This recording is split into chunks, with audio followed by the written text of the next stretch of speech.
And welcome back to a new episode of Kayfabe Comparisons. It's your boy Wex breaking the Lawson on a historical day, one of the greatest days of the year. And today is March 16th, aka 316 Stone Cold Day. And we got some special guests with us today, Miss Jessica Rosenberg, along with the classic Kayfabe boy Jesse Baker, and our boy Daniel is out under the weather a bit, but we're gonna have a good ass episode today. How y'all feeling today? Miss Jessica?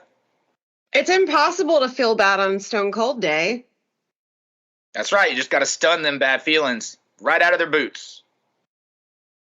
I'm into it. I'm excited. I mean, who doesn't like talking drink about beer?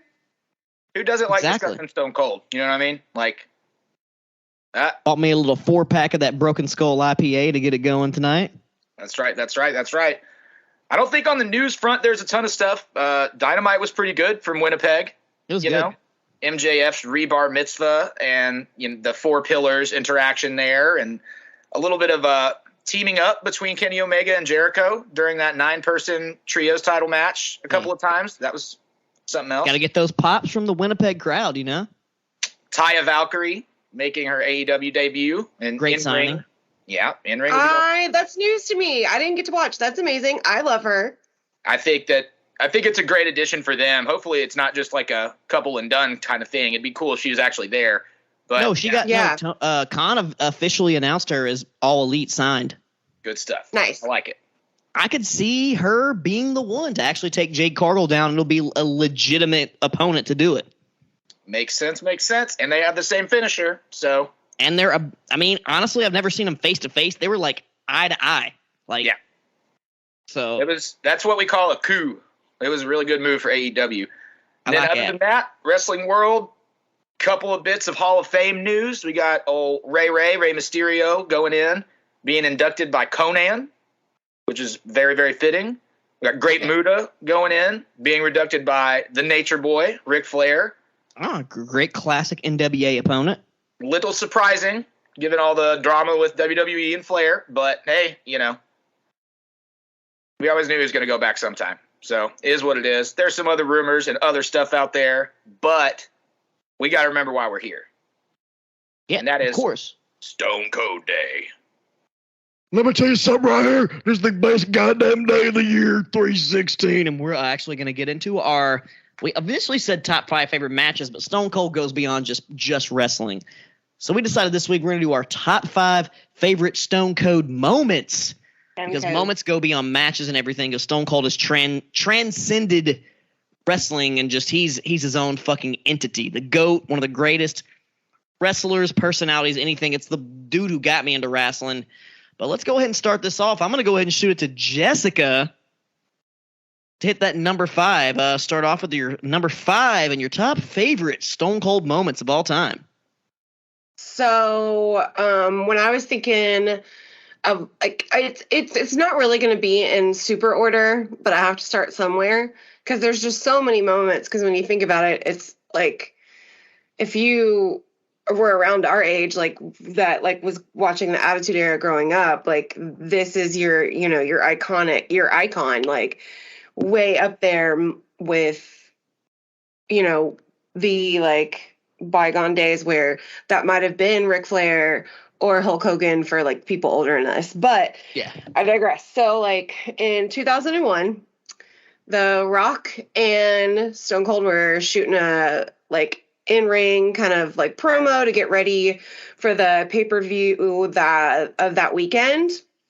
And they have to kill all this time, and they're just kind of doing it live. Stone Cold sings Delta Dawn, which was amazing. It was so funny. And then, The Rock starts singing, and then they're going to do a duet, right? So Stone Cold starts singing Margaritaville, and they ad-lib it at the end. And then The Rock kicks Stone Cold's ass, and then Kurt Angle comes out, and then Chris Jericho comes out, because it was setting up, the F versus the Alliance, which was that whole thing. That's on my list a little bit later, too. But that, to me, it was just so funny, because he was like, let me warm my voice up, and he's like, ah, ah, ah. doing his like Stone Cold God damn it, I love it. And it was so good. That's definitely like a core memory. Hey, I'm right there with you. That's a fucking great moment. One of the classic moments of Stone Cold and The Rock, because you got to have Stone Cold, you got to have The Rock for both of them to exist. So that's an all-time fucking later classic moment between them two. I have to agree. I'm going to jump in with my number 5, I do believe, right here. And I'm rolling with Royal Rumble 1997, where Stone Cold is very heavily and very obviously on the rise. This is like right before we get that classic Mania match between him and Brett. And he's in there for like 45 minutes plus. He's just annihilating every fucking body. And if we remember correctly, he gets eliminated, but the ref doesn't notice it. Oh, yeah. He sneaks back in, and that's how he winds up, eliminating several other people. And that, to me, was just such a definitive moment for his character and the path that he was on at that time, leading up to that double turn and figuring out how he was ingraining that character to the fans with so much extra identity. And to me, that was an exemplary, perfect Attitude Era Stone Cold Steve Austin moment. Hey, I totally agree. That's one of my classic moments, going back and watching all the DVDs, VHSs, many documentaries that have a Stone Cold. Because unfortunately, I wasn't watching Stone Cold at that point because I was a little bit too young. Because I'm a little bit younger than you guys, not by too much, just like one slight generation before. So coming in at number 5 for me, this happened on July 16th, 2001. It was during the Alliance thing, and it was basically a big Royal Rumble brawl type thing with the Alliance versus the WWF guys, and Stone Cold made his return and came in the ring and fucking stunned every single person. It didn't matter. He was cleaning fucking house, and that pop, JR fucking having an orgasm on commentary, that was one of the greatest.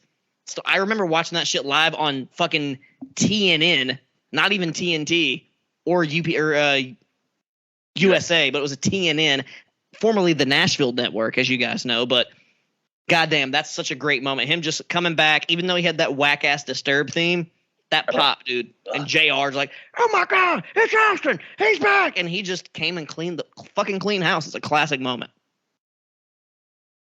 Absolutely love it. Absolutely love it. I guess we're into number 4s. Miss Rosenberg, what you got? So I'm gonna switch it up because I had your 5, Wex, on a little bit higher up, but there's some details that I could talk about because that whole match is insane. So number 4, probably 1996 King of the Ring, where he beat Jake the Snake, and Austin 316 says, "I just whooped your ass is born." And we are in the 316 era. Legend. That one I love so much, mostly because of what led up to that match the night of. Like him getting his mouth busted open and having to get stitches, and then having to figure out what was going on in the show, and then just off the cuff rattles that legendary just identity maker promo out there. Like, what a chef's kiss moment that is. Right? I mean, just fucking sweet. That was, being able to see him not be the ringmaster officially anymore was a good thing. A very good thing. It's so fucking classic.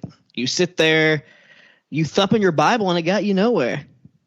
I love it. It's just, it chills still. But oh, yeah. I'm going to go with my number 4. I'm going to have to say, not the first What promo, which was also really good, but the one where he's ragging on Vince and Booker T on Raw, and this is right after he's lost the title.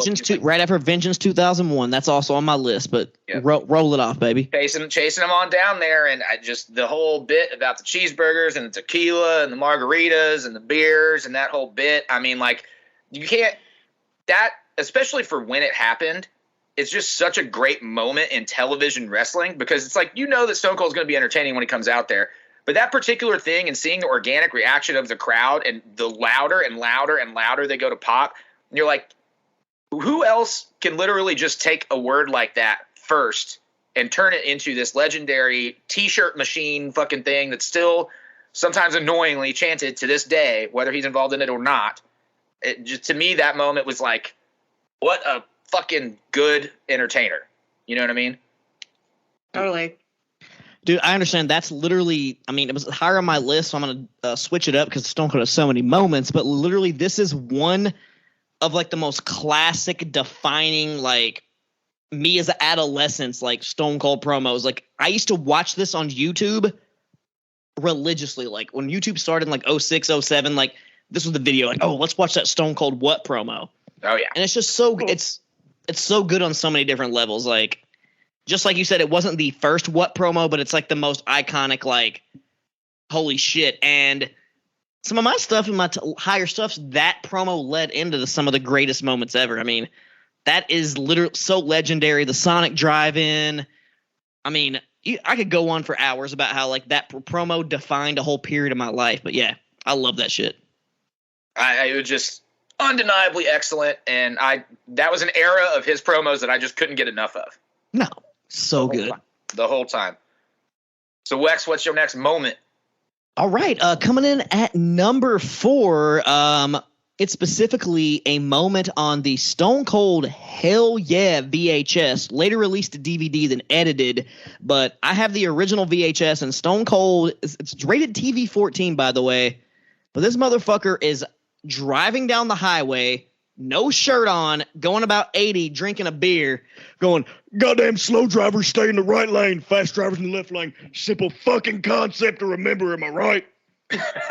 And he's just getting it, and it's supposed to be TV 14, and he's out there, and he's just talking about, like, his theme song. He's like, I listen to some Rage Against the Machine, like a little bit of, got some Dio influence in there, and it's pure, just like genuine Steve Austin at his core, and he's drunk driving with no shirt on, raising hell in 1996. And like I said, the later DVD releases have since been edited, but if you have the original Hell Yeah VHS, it's pure unfiltered Stone Cold. One of the best lines in there, he's like talking about the smoking skull belt, and he's like, it was my way to say fuck you to Vince McMahon and the WWF. And it's so good.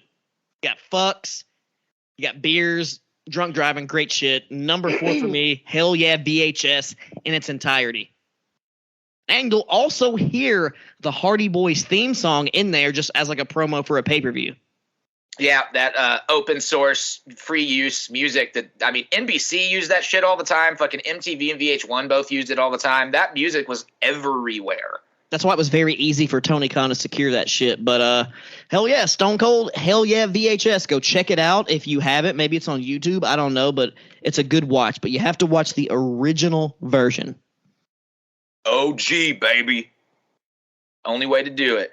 Ms. Rosenberg, I believe we're down into top 3. Top 3. So my number 3 was the Austin's return in the Team WWF versus Team Alliance. So I'm going to switch it up, but I want to add a little bit. What made it so great is that he wasn't anywhere to be seen, and he pulls up in this giant fucking black truck, hops out with a fucking pool stick, starts beating the shit out of the people fighting outside, makes his way inside, and uses the pool stick until it breaks, grabs 2 guys that are just inside the arena. One of them, like, hits the concrete really hard. I can't remember who it was.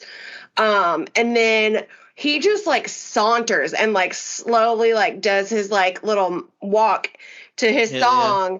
Down, and then kind of revs up, rolls into the ring, and then it's just stunner after stunner after stunner after stunner. So, yeah. And I mean, he had to have done like 20 stunners during that thing and like knocked all of them out. And I think that might be the match with the most stunners, or I could be wrong, but like it was just endless stunners. But to my actual number 3, now that I'm switching it up, Pillman's Got a Gun. Oh my God. I literally just forgot about that till you brought that up. So yeah, good. It's so good because, they're like best friends. We're best friends in real life. R.I.P. Pillman, who passed away of a heart attack at 35, which is insane because I just turned 38. And so anyway, so he fucks up Pillman's ankle, and then goes to his house, and like there's two guys outside, beats the guys up outside, tosses them into Junior's kiddie pool, breaks all of the kids' shit, Pillman Jr., and breaks into the house and just starts beating the shit out of him. It's great. It's classic.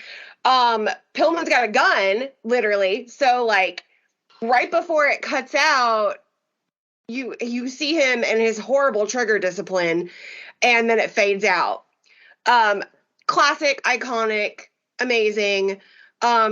Little side fact, the necklace that Stone Cold wears around his neck was given to him by Pillman when they were dressing together as the Hollywood Blondes. Oh my God, the Hollywood Blondes, yeah. And he still wears it to this day. Like as he went on, like that became his thing because he said it made him feel like Pillman was with him still, which I thought was amazing. That's also why I always wore a little fake Cuban links to be like Stone Cold. There you go. My boyfriend has real ones, so. I love it. That all makes sense. That moment is definitely on my list. Again, switching it up. We're playing a little bit of Rochambeau here with this stuff. But I got to say, the nature of that promo and the perceived realism behind how those two guys pulled it off was such a tone setter for what WWF was doing at the time. And I legitimately remember people like watching the show and going and talking about it the next day at school and being like, okay, so what the fuck though? Like, How real was that? You know what I mean? Like Owen Hart asks for a little prayer for Pillman's family the following week on Raw. Like it was fucking just such a beautiful moment in my opinion. But for my top three, I'm going to have to start out with one that is purely kind of for comedic effect. But one big thing that nobody really counted on was Eric Bischoff walking out on Monday Night Raw and being such a big part of the show as a GM figure, as an authority figure for as long as he was. And, of course, at this time, he's only an on-air talent. He's not actually doing anything in the back. But the segments between him and Stone Cold, not only legendary, but the burping contest, where there's, like, pre-recorded long-ass burps, but it's just so hokey. But at the same time, it was one of those moments where you're just like, you see Stone Cold playing around a little bit and like being able to piss the character of Eric Bischoff off like real bad. But the whole thing just had that tone of like, who's really running the show here? It's fucking Stone Cold Steve Austin. Like to be able to have to be able to have a burping contest on national television on the longest running episodic television show in literal history and just have it be a fucking award-winning segment is insane to me. But I got to give it up. Belching contest. I love that. I would have a beer and burp with Stone Cold any day. Hell yeah. Got that broken skull right here, but coming in at number 3 for me, obviously it's been switched around a little bit because I did have that What Post Vengeance 2001 promo, but it was also neck and neck with another thing, and sort of 2 segments, but I'm going to put them together, and that's just Stone Cold versus Booker T, whether it's the grocery store or in church. But both of those segments, even though church was split out throughout the night and the grocery store was one thing, that led from the Vengeance 2001 promo, and goddamn, that's some of the funniest shit ever. Like him busting out of the milk thing, just like him putting Pampers on Booker T running around the church, the bingo game at church, and he's like, "A as in Austin 316." Booker T doing the confessional, and Stone Cold's he goes, Booker T asks him, he goes, "All right, son, what sins you want to confess?" He goes, "Well, I ain't sin, but I'm a bouncer that's going to be bad, real bad." So good. Just so fucking classic. Booker T, Stone Cold, one of the most underrated feuds ever. I think some of the best shit ever. Got the comedy, the in-ring work was good, but just the promos and everything leading up to it. And then the shots of Vince backstage, like, during all that, like, it would show him, like, on the phone, like, looking so, like, oh my God, it's like so good. Just that whole dynamic there, even though he wasn't the world title picture, it was still just great Austin shit. I love it. I mean, Booker T, Stone Cold, like I said, one of the best feuds he ever had. Undoubtedly. And you got to give that feud credit for really getting Booker T to be like the only guy that came over during the initial invasion to really get anywhere with WWF. Yeah, he's the only guy that they didn't get like buried and treated like shit. I mean, we can say later with Triple H, but at that moment he was doing good. That's true. That's very true. We're into the terrible twos. I just want to also say for a moment. Do what now? Oh, no. I think we got you. We got you. Maybe. Now she stopped. Ruh-roh. I mean, Vince McMahon and Booker T screwed Stone Cold. Yeah. Did they screw Stone Cold? Oh, hell yeah. I said Vince McMahon and Booker T screwed Stone Cold. Well, if we're switching around the order just a little bit here while we sort out some technical difficulties, I guess I'll go ahead and go into my number 2 moment, which I got to say, the entire match at WrestleMania 13 between Bret the Hitman Hart and Stone Cold Steve Austin.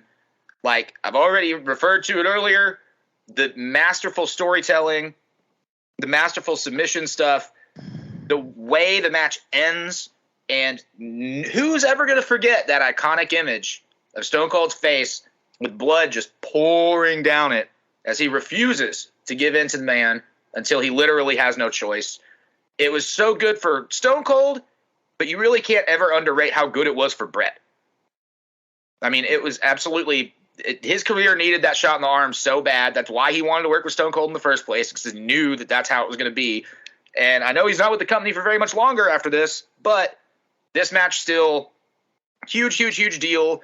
Talk about being able to turn a guy like Bret Hitman Hart into like a person that the crowd fucking hates. I don't think anybody really saw that coming. Hey, my favorite Bret Hart match of all time. Just saying. Yeah, I mean, it'd be hard to top. I gotta say, it'd be hard to top. But in terms of hard to top, we want to roll back for a number 2 Stone Cold moment to Miss Jessica. We have the same number 2. Uh-oh. Whoa, that's a good one. That's a fucking good one. It's just that damn crimson mask is iconic. It's talked about all the time. And you also didn't really see Bret, like, he didn't really wrestle tough matches for the most part. Yeah. And this was like a brutal fucking fight, but also a technical masterpiece.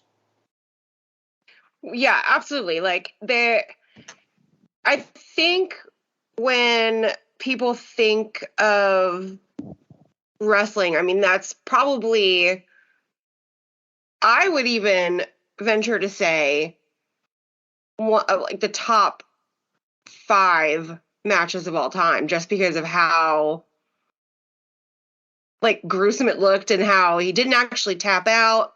You know what I mean? Like passing out, I agree. Puddle of your own blood. Hey, I agree. It's in my top 3 of all time. So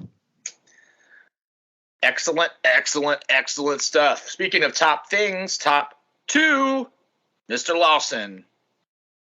All right, my top number 2 Stone Cold moment. It's over a whole episode of Thursday Night SmackDown on UPN where Stone Cold is hunting D-Generation X.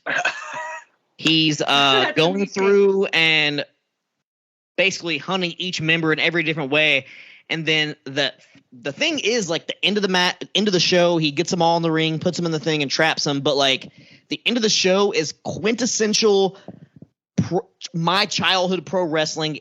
Every fucking body comes out from the back and it's like a brawl. It's like, oh my God, it's Kane. It's the end. Like, it doesn't make any sense why all these people are out there, but it just gives me like the classic nostalgia pro wrestling. Stone Cold's raising hell. Everybody's brawling for no reason. Like the entire episode, like DX, Stone Cold, Kane, Undertaker, like that's my fucking childhood combined into one, and that's such a good episode. I don't know if it's on the network. You can go back or look at it on Peacock, but the Stone Cold SmackDown UPN 1999 hunting down DX, one of the greatest episodes of wrestling of all time, and just the ending is just so quintessential Attitude Era wrestling. Like you get Undertaker, Kane. I think you even get Too Cool. Maybe like everybody's out there at that point. It's just a fucking crazy brawl. Such a good memory in my mind for pro wrestling. Stone Cold hunting down DX, trapping him in the thing. Hell yeah. Hell yeah. Was that before or after him and Triple H doing the like 3-level hell match thing? Pretty sure before. That was right before, because that was like when he was leading in the feud with DX and the Triple H. Yeah. Yeah. Okay. Because that was the first year of SmackDown, because I didn't have cable and I had UPN. So I was like locked in at that point. We had, I remember SmackDown and the PJs. The PJs. Remember that? That was a good one. A little claymation show. Oh, yeah. Oh, yeah. The PJs. I love the PJs. I like wearing PJs. But now we're on to number ones. And Jessica, we're going to snake draft this shit and roll back to you. The number one, Jessica Rosenberg, personal favorite moment of Stone Cold Steve Austin. So I'm going to branch out of how long a moment can be. So it's really, really hard to pick out one specific moment of his infamous feud with Vince. Oh, yeah. McMahon and him working and having that feud is some of the best, like, wrestling TV to exist. It was really smart.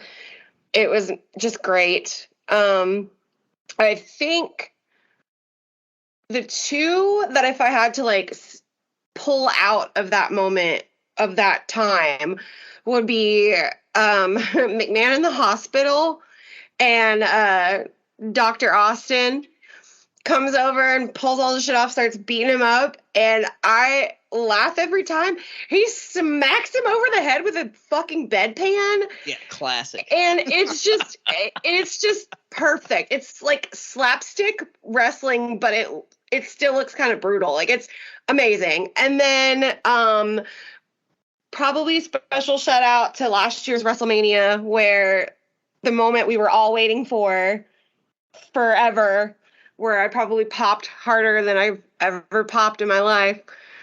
You know, just it was so good to see him back in that ring and stun old Vince taking Poo. Suplexes on the concrete is all I'm saying. Fucking badass. So gnarly. Badass. It was also refreshing to see the relationship between him and the ringside beer pitcher. Because it was literally just the one signal beer, and it was so smooth, and it was like, fuck, I wish this was on my TV. Didn't miss. Hey, he's a fucking vet.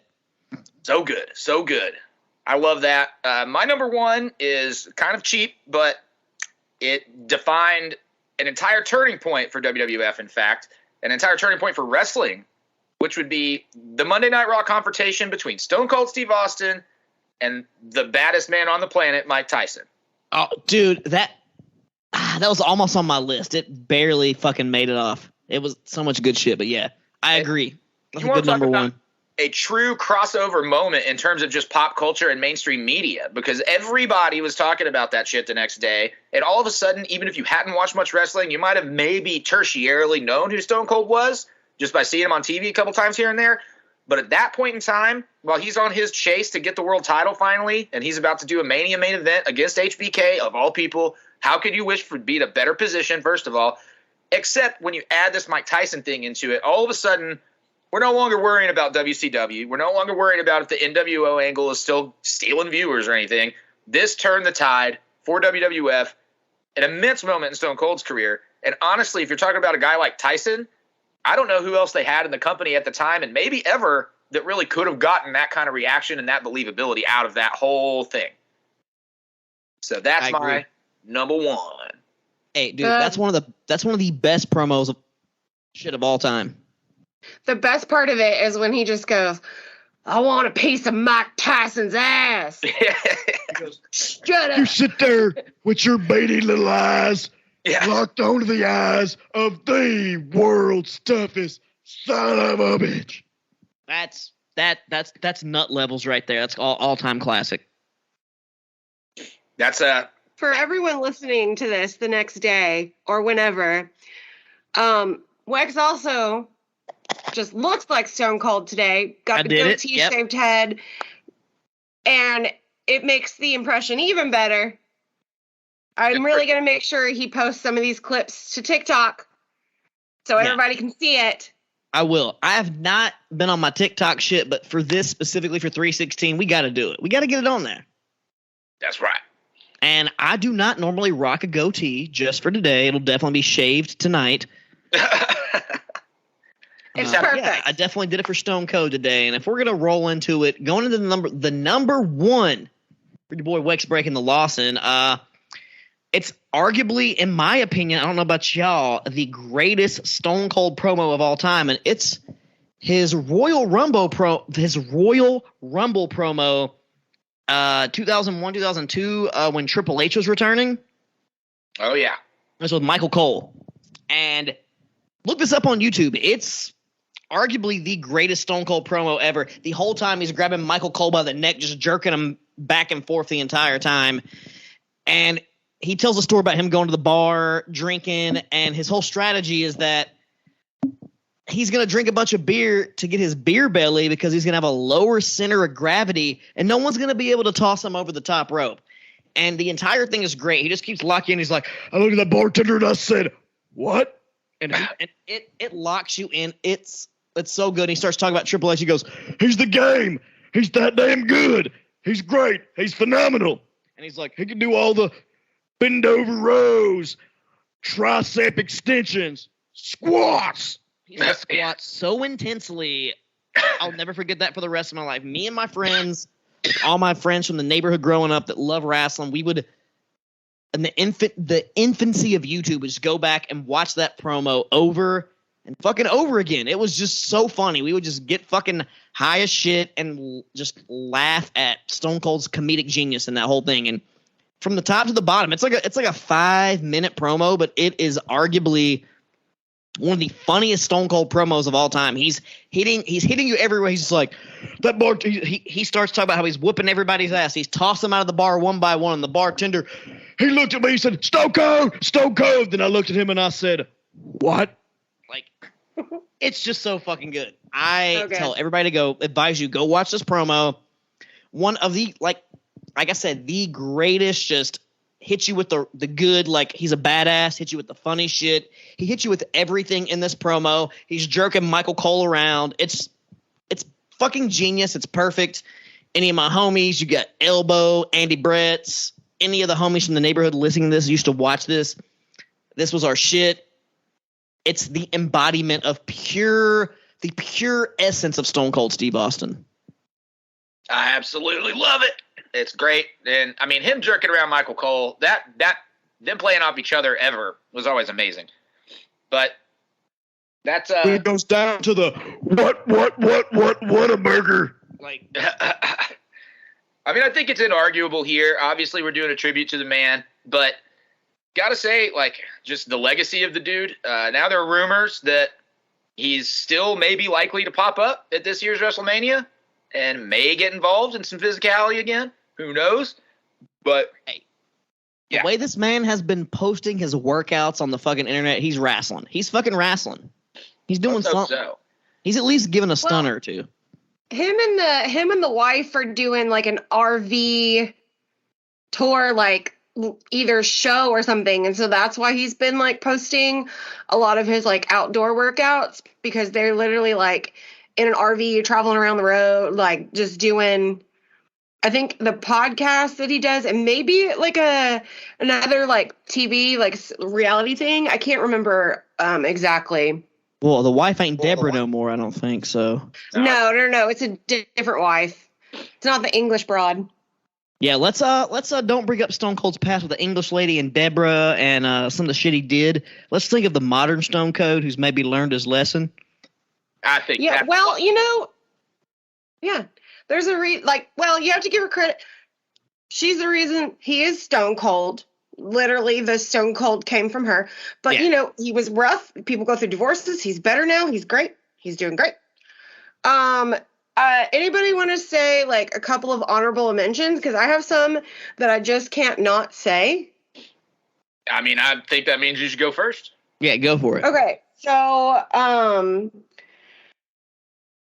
2 wrestling, 1 non-wrestling related ones. I'll start with a non-wrestling related one. When he did, I think it was BuzzFeed or something like that, and he tries all those different alcohol drinks. Oh, yeah.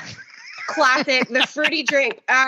I've never laughed so hard at Stone Cold. I mean, it's just you can tell like he's fucking funny off the cuff. I mean, smart as a whip. I mean, just amazing.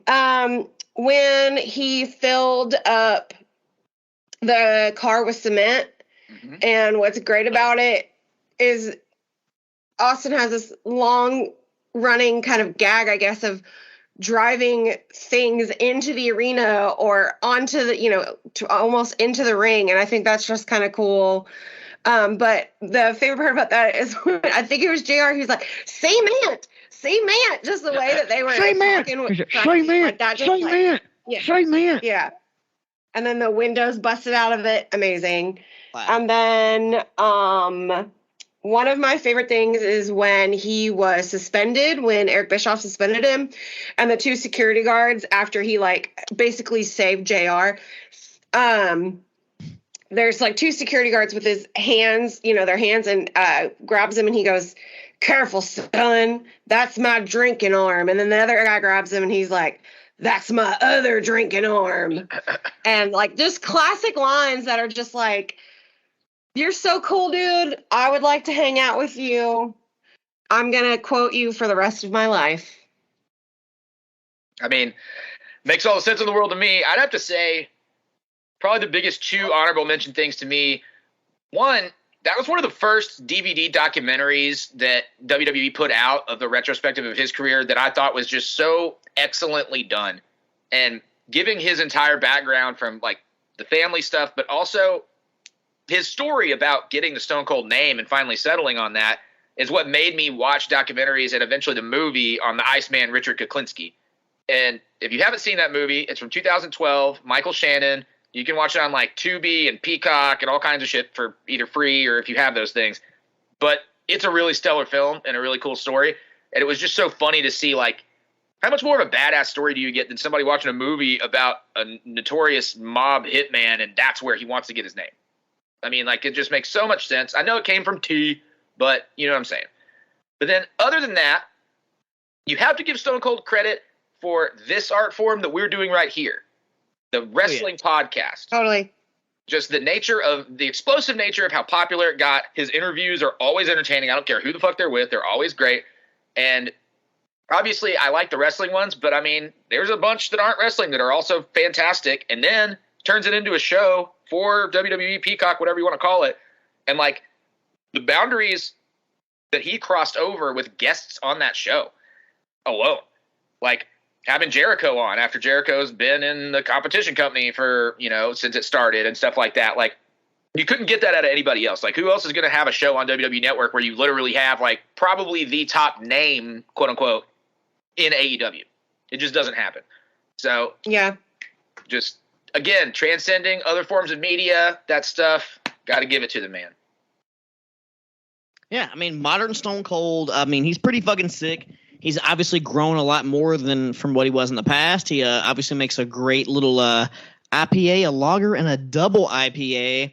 Like you said, his podcast, Stone Cold's original podcast, pre-Broken Skull Sessions, had a lot of good shit on it. He just, I mean, one of my favorite things is him talking about the moon landing. He's like, how the fuck you gonna have a 65 lunar lander and do that shit? You can't do one with a 2012 one. He's just he's in there. He's having a good time. He's just drinking beer with his bros, having a great time. And I enjoy the modern day Stone Cold. Like I said, that WrestleMania match, anything he's really been doing in the past, his TV shows and everything. And one honorable mention, all of you I'm sure will never forget, Tough Enough. He's like, I shit my pants. Yeah. We're never going to forget that. That's all-time classic. You can still somehow be the most badass motherfucker on the planet while telling stories about shitting your pants. Well, I shit my pants. And you're like, okay, Stone Cold, great. I will not make that mistake. Yeah.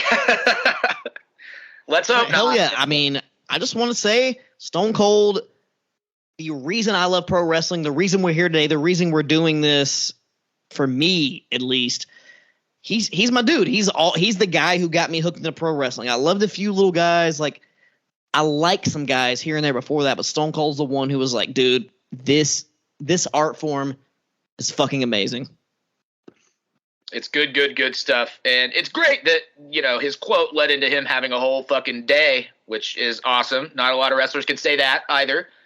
But my one thing that I want to leave off with, hypothetically, and we pontificated on this prior on this podcast, but if he has a match at this year's Mania, who do you want it to be? Because I've got my answer, and it just makes me kind of Well, then you go first. I would say for my money, and this may sound wacky, but Stone Cold and Sami Zayn is a match that I would personally love to see. There's a way to get there with the story, except for Sami's involved with the bloodline stuff. I'm fucking aware, but I just think that match would do a lot for Sami, and it would wind up just psychologically being absolutely fucking killer. And Sami's such a good worker that Stone Cold would be able to make that into a legendary match, even not in the same spryest shape that he ever was in. So that's my vote. Okay. You got anybody, Jessica, who you think Stone Cold should face? I think it could get there. I agree. I would love to see Sami, just because it reminds me of when Mankind was trying to get on Stone Cold's side, right? And wanted to be tag team. It's very reminiscent of that. So if KO and Sami are doing something at WrestleMania somehow, because you've got the KO connection from last year, it's in the air. I could see it happening, and I think that would be really amazing. So I agree with Jesse. I agree. Those would both be good, but who I think right now will be the perfect person to put in that slot, even in a loss, that would still boost him up, is LA Knight. That makes sense. I've heard that rumor too. Exactly, and they're both good on the mic. It could be some, yeah, what, yeah, what? It just writes itself. I could definitely get into that, man. And also, it would be great to see LA Knight get a rub like that too, because so far they've just ping-ponged him back and forth and not really done anything worth the fuck with him. He's still winning the crowd over either way. So that would be excellent, I think. And you really wouldn't need a build. Yeah, you just toss it in there randomly. And the fact, you were talking about earlier, there's not really much in news, but, Bray Wyatt is, MIA, not really wrestling right now. They're saying it's a injury, whatever, but I think he's just, I don't know. I think it's the biggest dud since Triple H's takeover. I heard it was creative. I heard that obviously it's fucking crazy. The goddamn Mountain Dew Pitch Black match was fucking sucked. Everything he's done since he's came back has sucked. I'm sorry. Bray Wyatt is awesome. It's hard to think of that because he went through so much mentally to be even to overcome all of that and to come back, and then and then Vince just pops back up, who was the main fucking hurdle, and then I understand. Yeah. I just want to know who thought Bobby Lashley and Bray Wyatt was ever a good idea in the first place. Now, apparently it's not happening now. So who thought that Brock Lesnar and Omos was a good match? Oh God. It makes zero sense. Yeah. That'd be like putting the Great Khali against Shawn Michaels. It just doesn't make fucking any sense. I'm definitely not into it. I mean, again, I've said it once, I'll say it again. WWE in recent years with big events has managed to surprise me. And as much as I'm just this sounds like fucking dismal shit on a stick that I don't want to watch on the television at all. But you never know. Something could pull out. I really have no idea. Hey, Johnny Knoxville surprised us last year and put on a hell of a match. So goddamn right. That's all I will say. One of my favorite things that has come out of wrestling in the last 10 years. Yeah, last WrestleMania, Stone Cold return, Johnny Knoxville, number 1 and 2 for me. Yeah, and I mean, I'll probably gonna fucking go back and watch that Stone Cold return tonight, just as hey, it's 316 day, let's put it on the fucking TV. You know what exactly. I mean? I've been watching Stone Cold shit all day. That's how you gotta do it. That's how you gotta do it. Well, that probably does it for us on celebrating the Stone Coldness of 316 day. We'll be back with something next week. Not entirely sure what it's going to be, but we're going to figure it all out. We are heading into Mania season, which, as has been mentioned before, is the end of this iteration of this podcast. But something will come up at some point in time. Until then. Hey, you may see all three of us pop off on something somewhere here in the next 6 to 10 months, but hey, you never know. That'd be great. I think so. In the meantime, you can always find the show at KayfabeCom on Twitter and Instagram. You can find it at KayfabeComPod on TikTok. You can find me at Jesse Baker Nash on pretty much anything probably that you wish to look me up for. Jessica, where can they find you, Miss Special Guest Friend? On Twitter, you can find me at Peggy Hillfeet. On pretty much any other social media, you can find me as busty.shackelford. And in person, you can find me at the PPW Grand Prix on April 14th in Jeffersonville, Indiana with our boy Alex Kane. I'm so excited to see him wrestle live. It's going to be a good time. If you are in the Kentuckiana area, come on down. That sounds like a fucking blast. Mr. Lawson, where can they find you? You can always find your boy Wex Breaking the Lawson at Wex Breaking the Lawson on all of your social medias. You know, TikTok, Instagram, Facebook, all that bullshit. But that Indiana Alex Kane deal sounds like a fun time, and I'm gonna try to slide my way down there because it's not very far from me, about a 3-hour drive. If I'm come on up with my Louisville, Indiana travel. I got a few skate parks to hit on the way. Sounds like a good trip. I might try to get down there, but holler at your boy. Hell yeah! Thanks, y'all, and we'll see you next week. Peace. Holla. Bye.